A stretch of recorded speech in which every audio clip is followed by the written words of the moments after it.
할렐루야. 하나님이 함께 하시는 교회를 찾아주심에 감사를 드립니다. 성경에서는 사람이 마음으로 자기의 길을 계획할지라도 그의 걸음을 인도하시는 이는 여호와시니라 라고 말하고 있습니다. 이 말은 형제 자매님께서 우연히 교회의 발걸음을 돌려서 온 것이 아니며 마음으로 교회에 가야겠다고 생각하여 나온 것이 아니라 하나님께서 인도하셨다는 말입니다. 형제 자매님, 이렇게 우리 교회로 발걸음을 해주심에 대해서 감사를 드립니다. 이것은 하나님의 깊으신 섭리가 있고 형제 자매님을 향하신 하나님의 사랑하심이 있다는 것을 말하고 있습니다. 여러분들께서 좋은 아파트로 이사 가게 되었다면 이삿짐을 풀고 나면 그곳에 동사무소가 어디 있고 학교가 어디 있고 주변에 편의점이 어디 있는지 그리고 식당이 어디 있는지를 알아보면서 그 동네에 정착을 하게 된다는 것을 우리는 알고 있어요. 이처럼 신앙생활을 처음 하였거나 이전에 신앙생활을 하였다고 하더라도 새롭게 교회에 적응하기 위해서는 왜 교회에 다녀야 하며 신앙이란 무엇인지를 한번 알아보는 것은 매우 중요하다고 생각이 듭니다. 이를 위해서 짧은 시간이지만 신앙의 전반적인 내용에 대해서 알아보고자 합니다. 우리에게 신앙이란 무엇인지에 대해서 알아보고 우리가 드리는 예배란 무엇인가 그리고 교회란 무엇인가에 대해서 우리는 3주에 거쳐서 핵심적인 내용을 알게 될 것입니다. 원래는 직접 얼굴과 얼굴을 보면서 말씀드려야 하는데 모든 여건상 이렇게 온라인 매체를 통해서 이야기를 해보도록 하겠습니다. 될 수 있는 대로 짧은 시간에 이야기를 할 것이니 집중하여 들어주시기를 바랍니다. 오늘은 첫 번째 시간으로 구원이란 무엇인가에 대해서 알아보도록 하겠습니다. 이것은 구원이 왜 필요한지요? 구원의 주체인 예수님을 왜 믿어야 하는지 그리고 구원의 확신에 대해서 알아보도록 하겠습니다. 구원이라는 말의 뜻은 어려움이나 위험에 빠진 사람을 구하여 준다는 말로서 또 다른 의미로서는 인류를 죽음과 고통과 죄악에서 건져내는 일을 말합니다.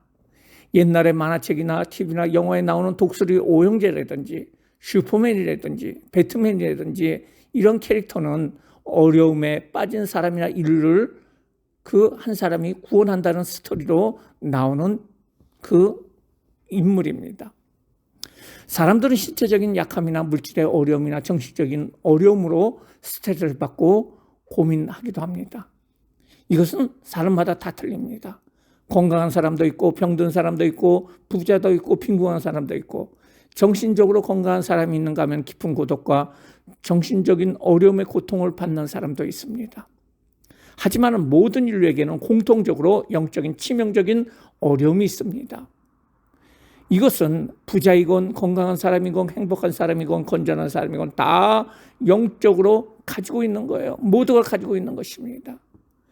이것을 한 철학자는 죽음의 이른병이라고 하였는데 모든 사람이 절망에서 빠져나올 수 없는 죄라는 거예요.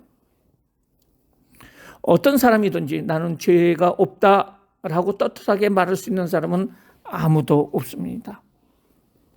왜냐하면 인간은 누구나 날 때부터 죄인이기 때문에 그렇습니다.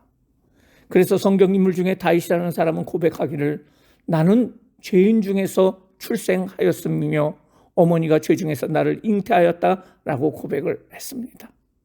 이처럼 이 세상의 모든 사람들은 태어날 때부터 죄인이기에 죄의 행동을 하게 됩니다. 이 모든 죄로부터 자유로운 사람은 한 사람도 없습니다. 그러면 죄에 대한 결과는 무엇일까요? 성경은 죄에 대하여 명확하게 그 결과에 대해서 명확하게 말해주고 있어요. 히브리서 9장 27절에 보면 한 번 죽는 것은 사람에게 정한 것이요 그 후에는 심판이 있으리라고 말하고 있어요. 이 말은 죄를 가지고 있는 사람의 결과는 심판이라는 거예요. 죄의 문제를 해결하지 않으면 반드시 그 사람은 심판을 받아 하나님의 심판을 받아 지옥불에 떨어진다는 사실입니다. 나는 살인자처럼 살인죄를 짓지 않고 흉악한 강도처럼 강도 짓을 않고 사기를 치지도 않고 전과도 없다고 말하면서 그래도 그들처럼 그 살인자나 강도나 그 사기범처럼 지옥에 갈 큰 죄를 짓지 않았기에 지옥까지 걸어가는 것은 아닌 것 같다 생각하는 사람도 있을 수 있습니다. 그러나 예수님 분명히 말씀하시기를 형제를 욕하는 자마다 지옥불에 떨어질 것이요 형제를 미워하는 자는 살인하는 자라고 말씀하고 계십니다. 즉 크기의 차이뿐이지 아주 큰 죄나 작은 죄나 하나님께서는 동일선상에서 죄로 심판하신다는 사실이에요. 더 중요한 사실은 성경에서 죄라는 그 말은 하나님을 알지 않는 것이, 알지 못하는 것이 가장 큰 죄라고 말하고 있습니다.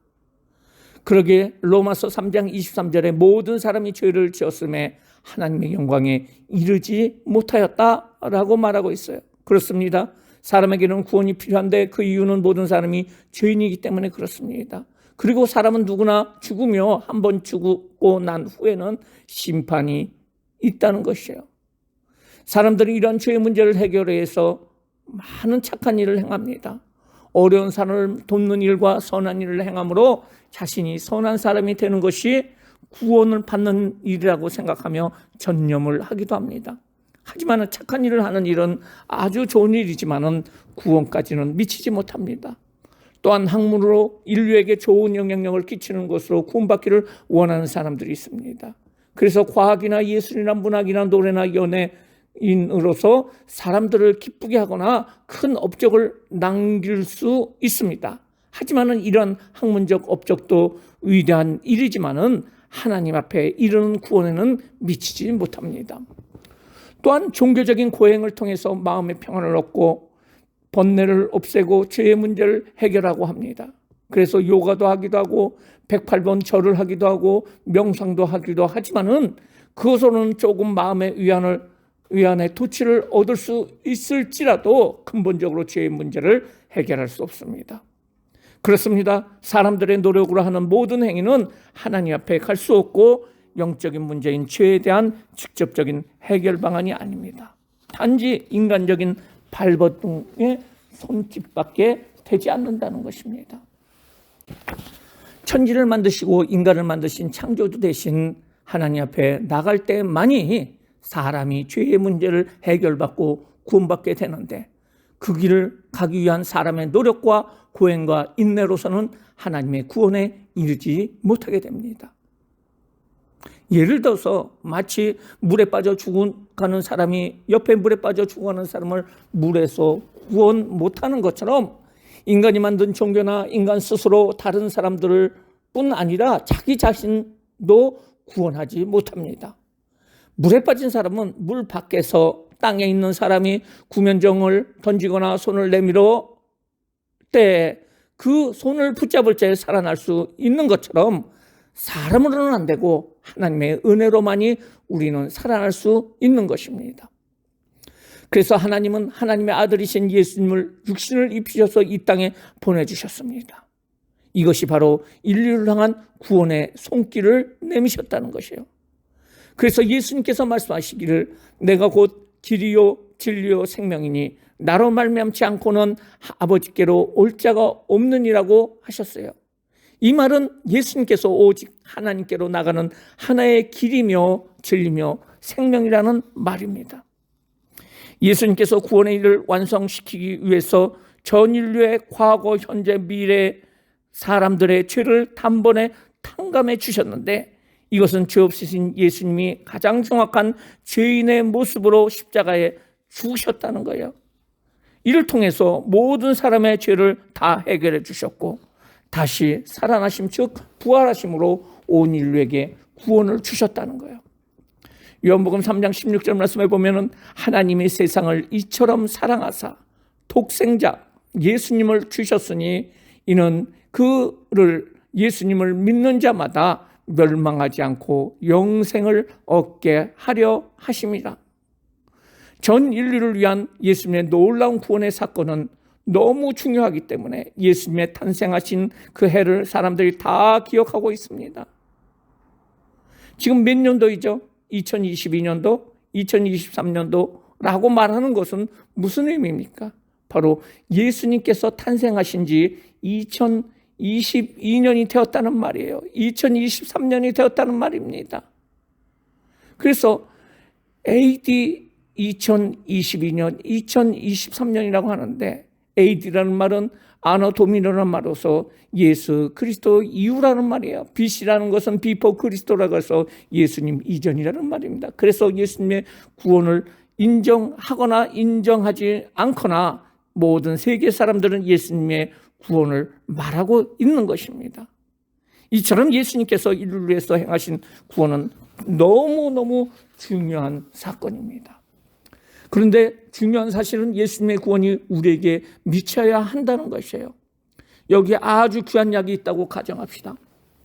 이 약은 종류와 상태에 불문하고 모든 암에서 치료할 수 있는 약이라고 합니다.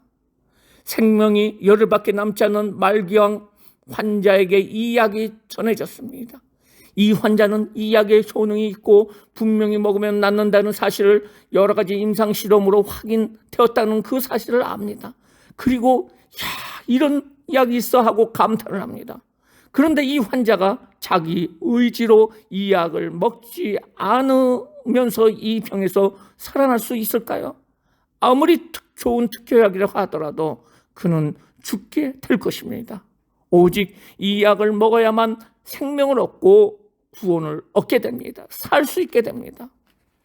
그렇습니다. 온 인류에게 미치는 예수 그리스도의 십자가에 죽으시고 부활하심을 통해서 모든 사람에게 생명을 구원해 주신 그 놀라운 이 사건을 아는 것으로 또는 생각하는 것으로 구원에 이르지 못합니다. 오직 약을 먹는 것처럼 예수 그리스도에 대한 구원을 마음으로 믿어야만이 구원의 길에 들어설 수 있습니다. 이것에 대해서 성경은 말하기를 내가 만일 내 입으로 예수를 주로 시인하며 또 하나님께서 그를 죽으신 자 가운데서 살리신 것을 내 마음에 믿으면 구원을 받으리라. 사람이 마음으로 믿어 의에 이르고 입으로 시인하여 구원에 이르니라. 이 시간 예수님 믿기를 원하십니까? 원하신다면 다음 기도를 따라해 주시기 바랍니다. 이 기도는 바로 입으로 예수님을 시인하는 것이고 마음으로 믿는 것입니다. 믿는 마음으로 따라해 주시기 바랍니다. 제가 먼저 기도할 테니까 따라해 주세요. 사랑의 하나님, 나는 죄인입니다. 하나님을 알지 못하고 죄만 짓고 살았습니다. 나의 죄를 용서해 주세요. 예수님께서 나의 죄를 위해서 십자가에 죽으시고 부활하심으로 구원을 주심을 믿습니다. 예수님을 지금 믿는 나는 이제 구원을 받았습니다. 하나님의 자녀가 되었습니다. 이 믿음으로 구원받는 자로서의 삶을 살게 하여 주시옵소서. 예수님의 이름으로 기도합니다. 아멘. 제가 기도드리겠습니다. 사랑하는 하나님, 이 시간 성도님께서 예수님을 나의 주로 인정하고 믿고 나왔습니다. 하나님께서 믿는 자에게 구원을 주신다고 하셨는데 이 시간 구원의 역사를 베풀어 주심을 감사를 드립니다. 이 믿음의 은혜를 주심을 감사합니다. 예수님의 이름으로 기도합니다. 아멘. 예수 그리스도를 믿어 구원받은 사람은 영원히 멸망하지 않습니다. 또한 아무도 구원받은 자를 하나님의 손에서 빼앗을 수 없습니다. 예수님께서 말씀하시기를 내가 그들은 바로 그들에게 영생을 주노니 영원히 멸망하지 아니할 것이요 또 그들을 내 손에서 빼앗을 자가 없느니라고 말씀하셨어요. 그러므로 예수 그리스도를 믿음으로 구원받은 성도님들은 믿는 순간에 영생을 얻었고 영원히 멸망치 아니한다는 확신을 가지고 열심히 신앙생활 하시기를 바랍니다. 감사합니다. 다음 주에 뵙겠습니다.